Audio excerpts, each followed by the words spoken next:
बिस्मिल्लाहिर्रहमानिर्रहीम। अस्सलाम वालेकुम everyone, welcome to NA tech solutions. जैसा कि आप जानते हैं कि हमारी एंड्रॉयड सीरीज़ बहुत अच्छी चल रही है। इसी तरह हम इंग्लिश की एक सीरीज़ लेके आए हैं जिसमें हम आपको इंग्लिश जो है वो बेसिक से एक्सपर्ट लेवल तक समझाएंगे, सिखाएंगे। और उसमें सबसे पहले हम आपको टेंसेस सिखाएंगे जो बेसिक होते हैं इंग्लिश के, ठीक है। अब टेंसेस में जो है हमारे पास प्रेजेंट, पास्ट और फ्यूचर होते हैं। तीन हमारे पास जो है वो टेंसेस होते हैं, ठीक है। अब प्रेजेंट क्या होता है? प्रेजेंट ये होता है कि हमारा जो मतलब हाल में जो चीज़ हो रही है, ठीक है। पास्ट क्या होता है? पास्ट जो गुजरा हुआ वक्त होता है, गुजरे हुए वक्त में जो चीज़ हो चुकी है उसको पास्ट कहेंगे। उसके बाद हमारे पास आ जाता है फ्यूचर। फ्यूचर जो हमारा आने वाला वक्त होता है, और आने वाले वक्त में जो चीज़ होगी उसको हम फ्यूचर कहेंगे। अब नेक्स्ट हम चलते हैं कि इन टेंसेस के आगे कितनी टाइप्स और सब टाइप्स होती हैं, ठीक है। तो हमारे पास होते हैं बेसिकली 4 टाइप के टेंसेस, ठीक है। Indefinite tenses, continuous tenses, perfect tenses और परफेक्ट कंटिन्यूस टेंसेस। अब ये जो 4 टेंसेस हैं ये हमारे पास प्रेजेंट में भी होते हैं, पास्ट में भी और फ्यूचर में भी। तो ये 4 हैं, तो 4 3 12, तो हमारे पास टोटल 12 टेंसेस होंगे, ठीक है। और हम 1 बाय 1 इनको बहुत अच्छे से समझेंगे। और अब हम आगे चलते हैं। उसके बाद हमारे पास आ जाता है, सबसे पहले हम करेंगे प्रेजेंट इंडेफिनिट टेंस, ठीक है। प्रेजेंट इंडेफिनिट टेंस जो है ना वो सबसे इजी और सबसे इसको जो मतलब सिंपल टेंस कहा जाता है, ठीक है। सबसे पहले हम प्रेजेंट के टेंसेस करेंगे, इसी वजह से हमने स्टार्ट किया प्रेजेंट इंडेफिनिट टेंस। इसकी पहचान हम देखेंगे। सबसे पहले पहचान क्या होती है? पहचान, क्योंकि हमने उर्दू से इंग्लिश में कन्वर्जन करनी होती है, इसी वजह से हमें सबसे पहले उसकी उर्दू जो उसका वर्ड सेंटेंस होता है ना उसकी हमें पहचान पता होनी चाहिए कि वो कौन सा ऐसा जुमला होगा जो प्रेजेंट इंडेफिनिट टेंस होगा। तो उर्दू जुमले का हर वो जो मतलब सेंटेंस होता है, उर्दू का हर सेंटेंस जिसके आखिर में ता है, ती है और ते है वगैरह आता है वो प्रेजेंट इंडेफिनिट टेंस होगा, ठीक है। फॉर एग्जांपल वो खाना खाता है, वो जाता है, वो यूनिवर्सिटी जाता है, वो बुक्स पढ़ता है, वो ये करता है। ता का मतलब होगा ये कि मतलब कर रहा है नहीं, सॉरी, करता है, ठीक है। प्रेजेंट इंडेफिनिट टेंस होगा वो। और है जो है वो प्रेजेंट को ऑब्वियसली इंडिकेट करता है। इसके बाद हमारे पास हमने यहाँ पे एक एग्जांपल लिया, वो खाना खाता है, ठीक है। उसमें हमारे पास सबसे पहले हमने इसका जो स्ट्रक्चर है वो बनाया है।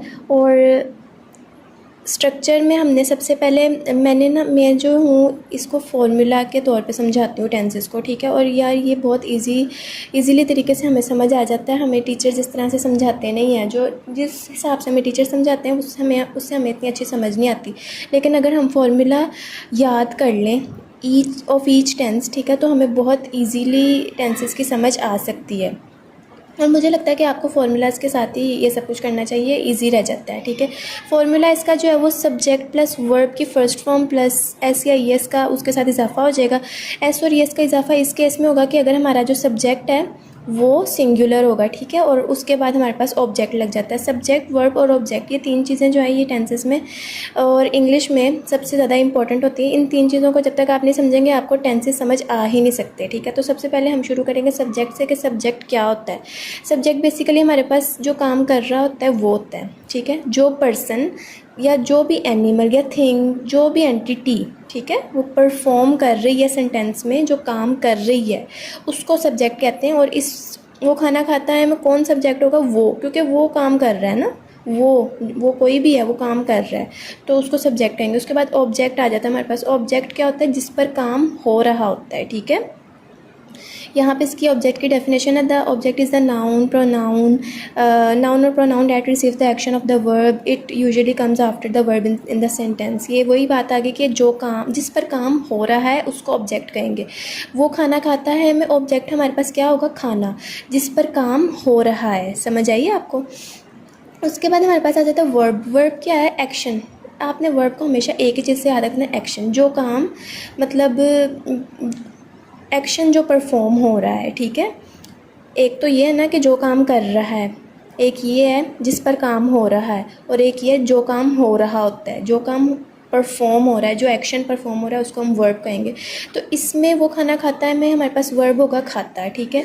हमने ये चीज़ तो समझ ली। अब हम आगे इस जो फार्मूला है उसको स्प्लिट करते हैं, उसको हम अप्लाई करेंगे फार्मूला को इस सेंटेंस पर, ठीक है। वो खाना खाता है, इसका फार्मूला हमारे पास ये था। आपको सब्जेक्ट वर्ब और ऑब्जेक्ट की तो समझ आ ही गई होगी, ठीक है।